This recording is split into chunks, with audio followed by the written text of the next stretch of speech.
बनेंगे।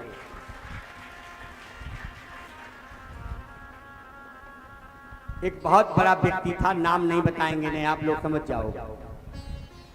एक दिन उसने हमारी कथा में गया तो बड़ी कथा थी, करीब 20-25 हजार पब्लिक रही होगी। जैसे ही हम गद्दी से उतर के आए, वो भी कथा सुनने गया उस दिन, तो वैसे पैर छूता है। अच्छा, कुछ लोग याद होती है पहले हाथ मिलाएंगे फिर पैर छुएंगे। उसने जैसे ही हाथ बढ़ाया तो हमने कहा हम कमजोर आदमी हैं, हाथ का उठ ठाकुर से मिलावो, जो मैदान दिखाए तुम्हें। हाथ मिलाने क्या मतलब होता है? तूने पिया हो माँ का दूध, मिला हाथ, हो जाए 2-2 हाथ। हम ब्राह्मण वैसे 1.5 हड्डी के, लड़ने वड़ने में थोड़े कमजोर हैं। कोई लड़ाई उड़ाई की बात आती है तो ठाकुर जी की ओर सरका देते हैं, ठाकुर जी अपने नाम निपट लेंगे। ब्राह्मण लोग लड़ने काम कहाँ करते हैं? वो अधिकारी बड़े नाराज हो गए। उनने अपनी पत्नी का, आज पता नहीं गुरुजी का क्यों हमसे नाराजगी थी, हमने उन्हें एक दिन दूसरी कथा में बुलाया और 1 घंटा उन्हीं पे कथा निकाल दी। और हमने कहा अगली कथा तुम्हें सुननी पड़ेगी। उन्होंने लखनऊ अपने आवास पर भी कथा कराई, और जब उन्होंने कथा कराई उस समय वो डीएम थे। पहले ही दिन कहीं कोई फोन पकड़े, कहीं कोई फोन पकड़े। हमने कहा कलाकार हमने बंद कर दो, तुम भी अपने अपने फोन निकालो, बात कर लो, जब साहब की बातें हो जाएंगी तब कथा कह लेंगे। मैंने कहा डीएम बन के कथा सुनोगे तो कथा नहीं सुन पाओगे, न कथा से तुम्हारा कल्याण हो पाएगा। यहाँ डीएम बन के नहीं, यहाँ जो बन के आए हो ऊपर से वो बन के कथा सुनोगे, तब भगवान तुमसे प्रसन्न होगा। उसने सब फोन फेंक दिए। और उसने क्या कहा, आज तक इतनी बड़ी बात हमसे कानून कही नहीं जो हम समझ पाते। तो कई बार ऐसा होता है। प्रियम ब्रूयात सत्यम ब्रूयात प्रियम ब्रूयात ना ब्रूयात सत्यम प्रियम। सत्य तो बोलना ही पड़ेगा। तो मेरे प्यारे श्रोताओं, ध्रुव जी से भगवान ने गोद में बिठाया है, पिता का राज्य दिया है। ध्रुव जी ने राज्य पर बैठे हैं। पिता दोनों रानियों को सुरीति को लेकर जंगल में तप करने गए हैं। कुबेरों के साथ उत्तम का युद्ध हुआ है, उत्तम का मारा जाना। ध्रुव जी ने युद्ध किया है, ब्रह्मास्त्र का प्रयोग किया, ब्रह्मा जी प्रकट हो गए हैं, युद्ध विराम की बात हुई है। क्यों? साधु को युद्ध नहीं करना चाहिए। साधु न क्रांति करता है और न युद्ध करता है। साधु तो शांति का पुजारी होता है। इसलिए क्या कहता है, यौहु शांतिरंतरिक्षं शांति पृथ्वी शांतिरापः शांतिरोषधयः शांति वनस्पतयः शांति विश्वे देवाः शांति ब्रह्म शांति सर्वगं शांति। वो शांति पाठ करता है, सर्वगं शांति। इसीलिए साधु को शांति का प्रयोग करना चाहिए। और जब शांति से काम ना चले फिर अगली बात करें। मेरे प्यारे श्रोताओं, आगे इसी कुल में हुए राजा बेनु। बेनु का पुत्र हुआ है अंग। अंग इतना विधर्मी राजा हुआ।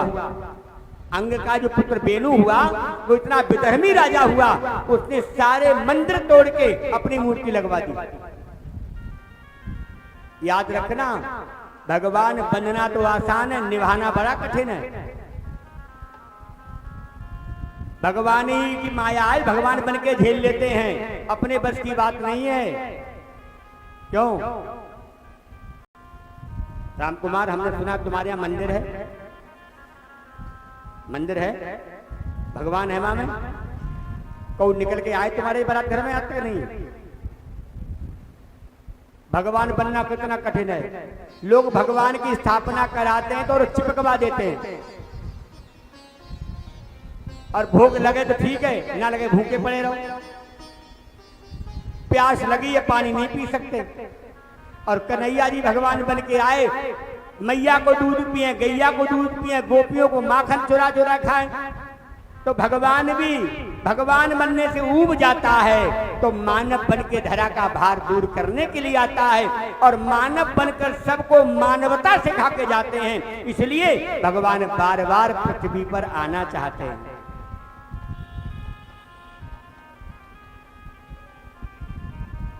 बेनू को सप्तऋषि समझाने आए। देखो, भगवान का अनादर कोई कर रहा हो ना, या तो उसका विरोध करो, और विरोध ना करो, भगवान के विरोध में जो बोल रहा हो या तो उसकी जीभ काट लो, और ना जीभ काटने लायक हो तो कान में उंगली डाल लो, सुनो ही मत। फिर भी सुनाई देता रहे तो वहां से भाग जाओ। भगवान की अवहेलना करना बहुत बड़ी बात है, सुनना भी बहुत बड़ा अपराध है।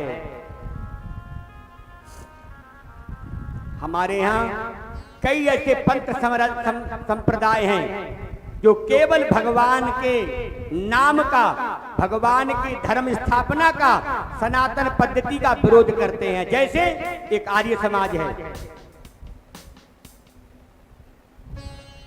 आर्य समाज धर्म विरुद्ध काम करता है। वो कौन सी कुमारी है? ब्रह्म कुमारी। वो धर्म विरुद्ध आचरण करते हैं। धन्धन गुरु धर्म विरुद्ध आचरण करते हैं। निरंकारी धन सब विरुद्ध आचरण करते हैं। और गायत्री परिवार, आप लोग किसी को बुरा लगे तो व्यास गद्दी उतरे, समाधान कर लेना। जो गायत्री परिवार है ये भी हमारे धर्म का विरोध के, धर्म के विरोध में इसका निर्माण हुआ है। ऐसे लोगों से बच के रहना। ये हमारे धर्म विरुद्ध काम हो रहे हैं, लेकिन याद रखना एक कोई सज्जन बोले ये पेन का खोखा जो है ना, ये ऊपर ही रहता है, बंद करो तब भी ऊपर, और लिखो तब भी ऊपर जाके बैठ जाता है। ये पेन के खोखे को नीचे करेंगे। ये सारे संप्रदाय बने हैं कि जड़ बताते हैं आपको। यहाँ से शुरुआत हुई, बहुत प्रयास कर लिया, वो पेन का खोखा जो है, फिर वो ऐसे ऐसे वाला पेन चल गया, एक बार दबाओ तो निकल आवे लिखने के लिए, और दबाओ फिर भी खोखा रहा ऊपर का ऊपर ही। तो बोले भैया, जिसको भगवान ने ऊपर बिठा दिया है उससे संसार का व्यक्ति नीचे कैसे दबा सकता है। इसलिए हमारा जो सनातन धर्म है, जो पुरातन है, सनातन है, आदिकाल से है, उसका कोई भी बाल बांका नहीं कर सकता है। जब तक आप जैसे श्रोता रहेंगे, आप जैसे धर्मात्मा रहेंगे, असली क्षत्रिय का काम यही है, धर्म पर कोई चोट करे तो उसका, क्षत्रिय कौन है? ब्राह्मण सिर है, क्षत्रिय वहां है, वैश्य उधर है, और शूद्र पैर है। जब भी ब्राह्मण पर चोट कोई मारता है तो कौन आता है? क्षत्रिय है, क्षत्रिय भुजा है। तो यही छात्र धर्म है। और छात्र धर्म निभाने के लिए राम रोज भक्तमाल सुन के सोते थे। राम जी, क्षत्रियों का कथा से बहुत ज्यादा संबंध है। अब हमें पता लग गया राम कुमार का बारात घर बन गया। अब अखा में कथा करना में दिक्कत ना है, चाहे ठंड हो या बारिश हो। क्यों? बांके बिहारी लाल की जय हो। भैया, यतो धर्मः ततो जयः। जहां धर्म होगा वहां विजय मिलेगी। सप्तऋषि को समझाने आए सप्तऋषि। बेनू बोला, मुझे समझा रहे हो, मैं भगवान हूं, मैं चाहूं तुमको भी प्राण दंड दे सकता हूं। महात्मा बोले, अब तो पानी सिर से ऊपर हो रहा है। देखो, संतों को, ब्राह्मणों को जब पानी सिर से ऊपर हो जाए फिर उसको समाधान करना चाहिए। हाथ में जल लिया और बोले, बेनू संभाल अपने आप को। जैसे मंत्र से अभिषेक किया, जल का प्रहार किया, बेनू धराशायी हो गया। त्राय त्राय मच गई। राजा कौन बने? महात्माओं की ओज देखिए, ताकत देखिए। दक्षिण जंघा का, वाम जंघा का मंथन करके भीलों का राजा बनाया और दक्षिण जंघा का मंथन करके एक पृथु नाम का बालक पैदा हुआ जो साक्षात भगवान है। बोले पृथु भगवान की। पृथु ने सिंहासन पर बैठते ही संकल्प किया। क्या संकल्प किया? संसार का व्यक्ति संसार के संकल्प लेता है। राजा तो संसारी होता है, लेकिन राजा असली में संसारी नहीं होता है। राजा भगवान का प्रतिनिधि होता है। ब्राह्मण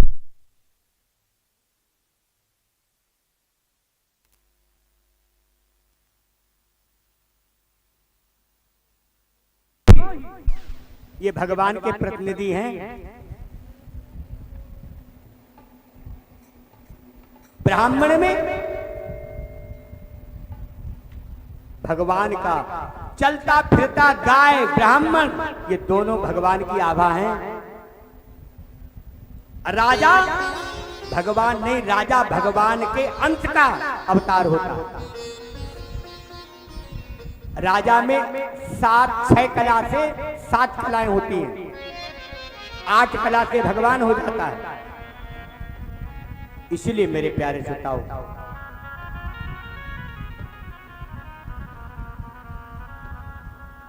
पृथु ने क्या संकल्प किया? पृथु ने संकल्प किया, मैं अपनी प्रजा को पहले सुखी करूंगा। जो घर का मुखिया घर को सुखी न कर पाए, जो राजा प्रजा को सुखी ना कर पाए, वो नरक का अधिकारी बन जाता है। सुखी करने के लिए क्या करना पड़ेगा? भगवान को प्रसन्न करना पड़ेगा। और भगवान प्रसन्न कब होंगे? ध्यान देना, भगवान प्रसन्न कब होंगे? आप कोई भी, चाहे 100 कथा, 100 राम कथा या 100 यज्ञ, ये इसका संकल्प ले लोगे, भगवान तुम्हारे घर आ जाएंगे चल के। ये कथा बता रही। पृथु ने 100 यज्ञों का संकल्प लिया और 99 यज्ञ पूरे हो गए निर्विघ्न। 99वां यज्ञ चल रहा था। ब्रह्मा जी के पास इंद्र गए, इंद्र को भेज दिया भगवान के पास। भगवान बोले कैसे आए हो? बोले ये पृथु यज्ञ कर रहा है, 100वां यज्ञ हो गया। जो 100वां यज्ञ कर लेता है वो इंद्र बनता है। भगवान बोले वो तो भक्त है, राजा है, वो इंद्र क्यों बनेगा? अगर महाराज शर्त माननी भी पड़ी, इसलिए आप इसका यज्ञ ही रुकवा दो, 100 यज्ञ नहीं होने पाए। सनत कुमारों को भगवान ने भेजा, सनत कुमारों ने उपदेश दिया। पृथु बोले स्वयं भगवान साक्षात आके यज्ञशाला में प्रकट हो जाएंगे तो मैं 100वां यज्ञ का संकल्प छोड़ दूंगा। मुझे तो भगवान की प्राप्ति चाहिए जो 100 यज्ञों से पूरी होती है। अगर भगवान 99 में ही मिल रहे हैं तो 100वां यज्ञ का मैं परित्याग कर दूंगा, इंद्र सुखी हो जाएगा। भगवान पृथु की यज्ञशाला में पहुंचे हैं, भगवान का दिव्य स्वागत हुआ है, वंदन हुआ है और पृथु धन्य हो गया है। बोले पृथु महाराज की जय। भगवान से पूछा अपनी प्रजा के लिए कैसे चलाऊं? भगवान बोले अभी मेरे जाने के बाद एक यहाँ गाय उत्पन्न होगी, उस गाय के स्तनों से जो चाहो वो निकाल लेना, सब कुछ तुम्हें मिल जाएगा। उस गौ माता के स्तन से महाराज पृथु ने सब कुछ प्राप्त किया है और प्राप्त करने के बाद पृथु दिव्य राजा बने हैं। बोलिए भक्त वत्सल भगवान की, बांके बिहारी लाल की। अरे मन किस पर फूला है, बता दे कौन तेरा है। सभी का ये ताली बजाकर, बता दे कौन तेरा है, बता दे कौन तेरा है, बता दे कौन तेरा है, बता दे कौन तेरा है। अरे मन, अरे मन, अरे मन किस पर फूला है, बता दे कौन तेरा है। अरे मन किस पर फूला है, बता दे कौन तेरा है। सभी सुख के तो साथी हैं तेरे माँ बाप और भाई। सभी सुख के तो साथी हैं तेरे माँ बाप और भाई। कोई नहीं साथ जाएगा, कोई नहीं साथ जाएगा, कोई नहीं साथ निभाएगा, कोई नहीं साथ निभाए। और जिसे तू कहता मेरा है कोई नहीं साथ निभाएगा, जिसे तू कहता मेरा है।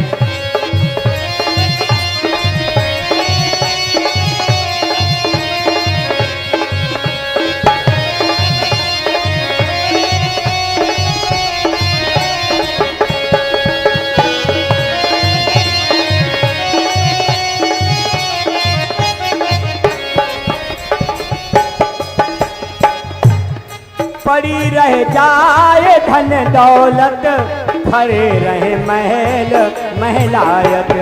खड़े रहे जाए धन दौलत, खड़े रहे महल महलायत। पड़ी रह जाए धन दौलत, खड़े रहे महल महलायत। खड़े रहे जाए धन दौलत, खड़े रहे महल महलायत। ये बस्तर खाक में होगा, ये बस्तर खाक में, सदा जंगल में डेरा है। ये बस्तर खाक में, जंगल में डेरा है। ये बस्तर खाक में होगा, सदा जंगल में डेरा है। ये बस्तर खाक में। अरे मन किस पर फूला है बता दे कौन तेरा है। अरे किस पर फूला है बता दे कौन तेरा। हाँ बता दे कौन तेरा है, बता दे कौन तेरा, बता दे कौन है।